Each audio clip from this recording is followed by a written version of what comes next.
Assalamualaikum warahmatullahi wabarakatuh. Alhamdulillahillazi arsala rasulahu bil huda wa dinil haqq liyuzhirahu 'alad dini kulli wa kafa billahi syahida wa kafa billahi wakila wa kafa billahi nasira. Asyhadu an la ilaha illallah wa asyhadu anna Muhammadan abduhu wa rasuluh la nabiyya ba'da amma ba'du.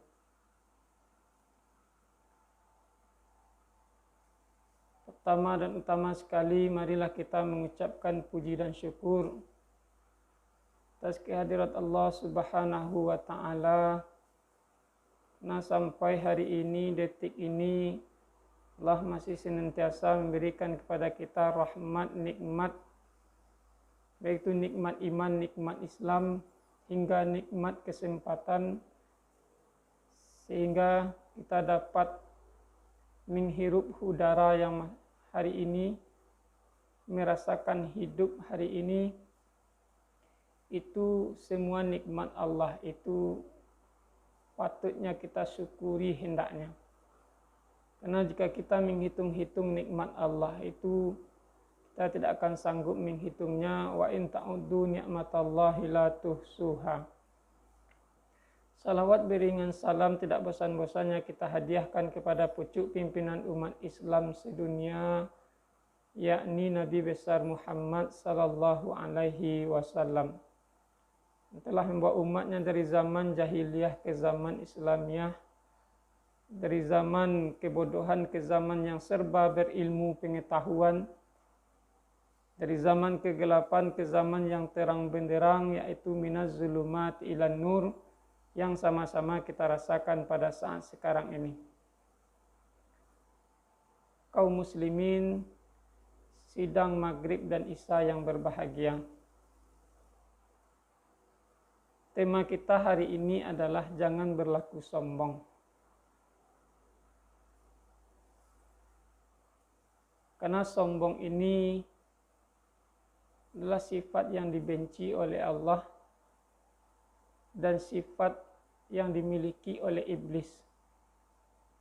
Dalam Al-Quran surat As-Sad ayat 75 Allah berfirman kepada iblis, Qala ya iblis, ma mana'aka antas juda lima khalaqtu biyadaya astakbarta am kunta minan alin.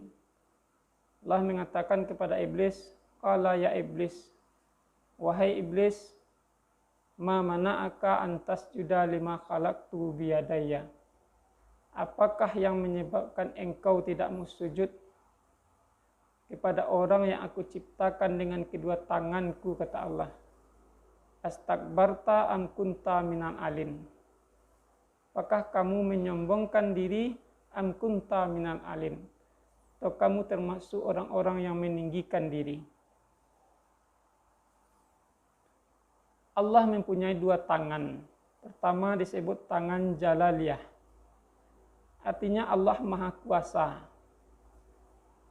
Al-Muqtadir, Allah Maha Kuasa. Al-Kabir, Allah Maha Besar.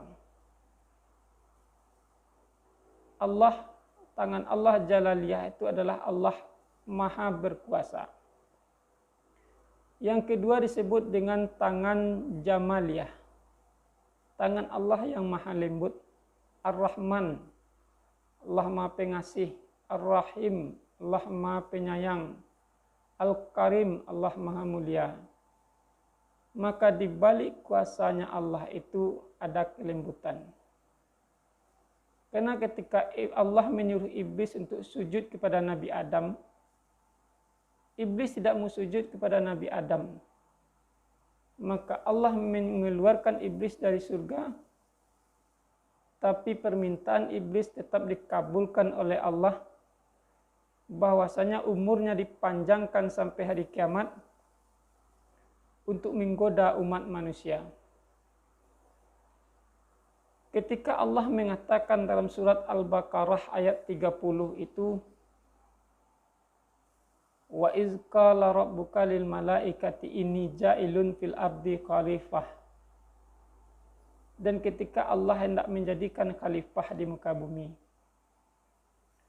para malaikat mengatakan, qalu ataj'alu fiha may yusidu fiha wa yasfikud dima. Apakah kamu hendak menjadikan orang-orang yang merusak dan menumpahkan darah? Wa nahnu nusabbihu bihamdika wa nuqaddisu lak. Padahal kami selalu bertasbih memujimu, kata malaikat. Allah mengatakan, qalu inni a'lamu ma la ta'lamun. Sesungguhnya aku mengetahui apa yang tidak kamu ketahui, kata Allah. Maka dalam surat Al-Baqarah ayat 34 itu ketika Allah mengatakan wa iz qulna lil malaikati isjudu li adama fasajadu illa iblis abba wastakbar wa kana minal kafirin. Ketika Allah menyuruh para malaikat sujud kepada Nabi Adam, illa iblis, kecuali iblis, dia tidak mau sujud kepada Nabi Adam. Abba wastakbar wa kana minal kafirin, dia menyombongkan dirinya, dia termasuk orang-orang yang kafir. Kaum muslimin sidang maghrib dan isya yang berbahagia. Kenapa iblis tidak mau sujud kepada Nabi Adam? Iblis mengatakan, ana khairu minhu, saya lebih baik daripada Adam. Wa khalaqtani min nar wa khalaqtahu min tin. Saya engkau ciptakan dari api, kata iblis, sementara dia Adam engkau ciptakan dari tanah. Iblis beranggapan dia lebih baik, api itu lebih baik daripada tanah. Timbul sikap keegoan, keangkuhan, dan sikap ujub dalam diri iblis. Timbul sikap ananiyah, keakuan. Hari-hari ini banyak muncul dalam diri manusia itu sikap-sikap keakuan atau sikap-sikap ananiyah itu. Merasa diri paling baik, merasa diri paling benar, merasa diri paling hebat. Nah, dalam surat Allah mengatakan, kalla innal insana la yatagha. Sungguhnya manusia itu melampaui batas. Ar-ra'ahu istaghna, jika dia mempunyai kemampuan. Tapi dalam ayat lanjutannya, inna ila rabbika ruj'a, kepada Tuhannya lah dia kembali. Seberapa hebatnya dia, seberapa mampunya dia, seberapa kayanya dia, seberapa berpangkatnya dia tetap kembali kepada Allah, dan semua itu akan dipertanggungjawabkan di hadapan Allah nantinya. Kaum muslimin sidang maghrib dan isya yang berbahagia. Lantas, kalau kita ketahui dalam kitab Marah Labib karangan Imam An-Nawawi Al-Bantani dijelaskan, iblis itu dulu hidup 80.000 tahun lamanya dia di surga. 40.000 tahun dia hidup bersama malaikat, dan 14.000 tahun dia hidup mengelilingi arsinya Allah. Sehingga Allah memberinya gelar Azazil, panglima besar malaikat. Di sisi lain Allah juga memberinya gelar Al-Aziz, makhluk yang mulia. Dia orang yang paling taat dan paling rajin beribadah, paling patuh kepada Allah. Tapi ketika dia disuruh sujud kepada Allah, dia tidak mau sujud. Timbul keakuan dan kesombongan dalam diri iblis. Lantas apakah penyebab orang-orang yang menjadi sombong itu? Ada 4 penyebab orang sombong itu. Yang pertama adalah ziyadatul mal. Semakin bertambahnya harta, orang semakin bertambahnya harta, timbul kesombongan dalam dirinya karena harta itu segala-galanya buat mereka. Dengan harta itu hidup serba mudah. Sebagaimana kita ketahui, Qarun, sebelumnya dia orang yang miskin, memohon doa kepada Nabi Musa untuk menjadi orang yang kaya. Didoakanlah oleh Nabi Musa sehingga dia menjadi orang yang kaya raya. Tapi dengan kekayaan itu timbul kesombongan dalam diri. Penyebab orang sombong yang kedua adalah ziyadatun mansib, semakin bertambahnya pangkat dan jabatan. Hari ini kita melihat banyak orang-orang yang bertambah pangkat dan jabatannya, muncul ujub dan kesombongan dalam dirinya. Sebagaimana kita lihat zaman dahulu Fir'aun, dia adalah seorang raja yang zalim yang ditakuti. Seluruh negeri Mesir itu kepunyaan Fir'aun, sehingga timbul ujub dan sombong dalam dirinya. Dia mengatakan, Ana Rabbukumul A'la. Saya adalah Tuhan yang maha tinggi. Maka hati-hati dengan bertambahnya pangkat dan jabatan itu. Sifat orang sombong yang ketiga itu adalah ziyadatut ta'ah. Semakin bertambahnya ketaatan kepada Allah. Hati-hati kita dengan bertambahnya ketaatan kepada Allah. Seakan-akan kita merasa kita ini orang yang paling benar. Kita ini orang yang paling taat. Kita ini orang yang rajin ke masjid, rukuk dan sujudnya tidak pernah tinggal. Kita saja yang masuk surga. Sementara orang-orang di luar sana tidak masuk surga. Kita mengetahui seorang pelacur yang memberi minum seekor anjing yang kehausan dengan sepatunya. Lantas Allah memasukkannya ke dalam surga. Siapa yang tahu di akhir hidup seseorang itu? Ada orang yang telah membunuh 99 orang. Lantas dia bertobat kepada Allah dan dia hijrah ke suatu tempat. Lantas ketika dia meninggal di pertengahan jalan, Allah utuslah malaikat untuk mengukur jaraknya dari tempat dia hijrah ke tempat yang dia tuju. Ternyata mendekati ke tempat yang dia tuju. Allah mengampuni dosanya dan Allah masukkan dia ke dalam surganya Allah itu. Kaum muslimin sidang wirid Maghrib dan Isya yang berbahagia. Yang keempat, penyebab orang sombong itu adalah, yang pertama tadi adalah ziyadatul mal, kedua adalah ziyadatul mansib, yang ketiga adalah ziyadatul ta'ah, yang keempat adalah penyebab orang sombong itu adalah bertambahnya harta, bertambahnya pangkat, bertambahnya ketaatan. Yang keempat adalah ziyadatul ilmi, semakin bertambahnya ilmu. Hati-hati kita dengan sering bertambahnya ilmu. Orang-orang semakin bertambahnya ilmu, dia merasa dia yang paling pintar, dia merasa dia yang paling hebat, yang paling berilmu. Kita tahu Bal'am zaman Nabi Musa, seorang ulama yang berilmu, tapi timbul kesombongan dalam dirinya, dia memusuhi Nabi Musa alaihissalam. Kaum muslimin wirid Maghrib dan Isya yang berbahagia. Sebegitu bahayanya penyakit sombong itu.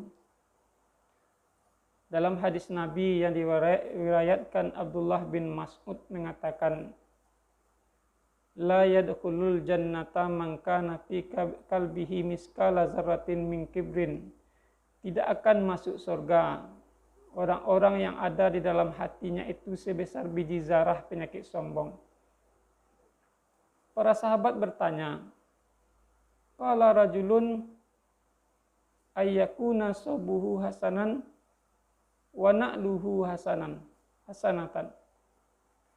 Ya Rasul, ada orang yang memakai pakaiannya bagus, sandalnya bagus,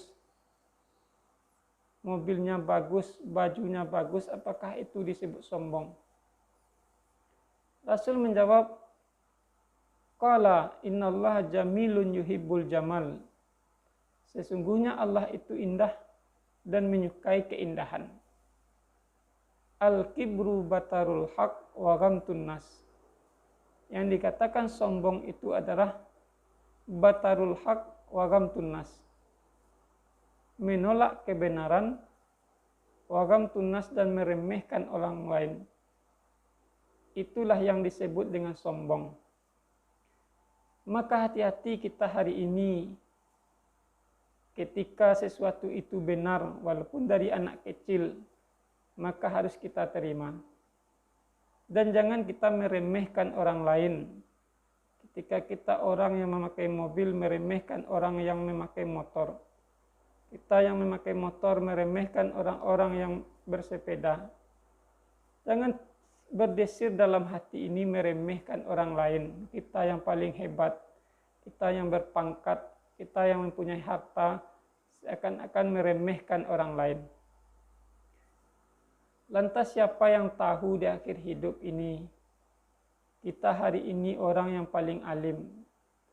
Orang-orang kafir itu kita lihat tidak akan masuk surga.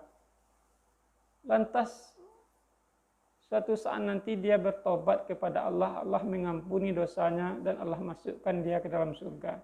Kita yang taat hari ini, ternyata di akhir hidup kita kafir kepada Allah, kita musyrik kepada Allah. Lantas siapakah hamba-hamba Tuhan itu? Dalam surat Al-Furqan ayat 63 Allah mengatakan, wa ibadur rahmanil lazina yamsuna 'alal ardi hauna wa idza khatabahumul jahilu nakalu salama. Dan sungguhnya hamba-hamba Tuhan itu ialah orang-orang yang berjalan di muka bumi ini dengan rendah hati dan tidak menyombongkan diri. Wa iza khatabahumul jahiluna qalu salama. Dan jika ada orang-orang jahil itu yang menyapanya, dia tetap mengatakan qalu salama, tetap mengatakan perkataan yang baik-baik. Itulah hamba-hamba Tuhan itu. Mudah-mudahan ceramah yang singkat ini dapat kita ambil hikmah dan iktibar dalam diri kita. Seakan-akan penyakit ananiah dan sombong itu jauh dalam diri kita. Mudah-mudahan kita menjadi hamba Tuhan itu yang disebut dengan ibadur rahman, orang-orang yang rendah hati yang akan Allah masukkan ke dalam surga. Terima kasih atas segala perhatian, mohon maaf atas segala kekurangan. Billahi fi sabilil haq fastabiqul khairat. Hasbunallah wa ni'mal wakil, ni'mal maula wa ni'man nasir. Si akui si rajo alam nak pai ka batang tabi, bandanan usah dirangkahi. Harilah lari tengah malam, api padam pun tuanglah hanyui, di siko ceramah kita sudahi. Terima kasih atas segala perhatian, mohon maaf atas segala kekurangan. Assalamualaikum warahmatullahi wabarakatuh.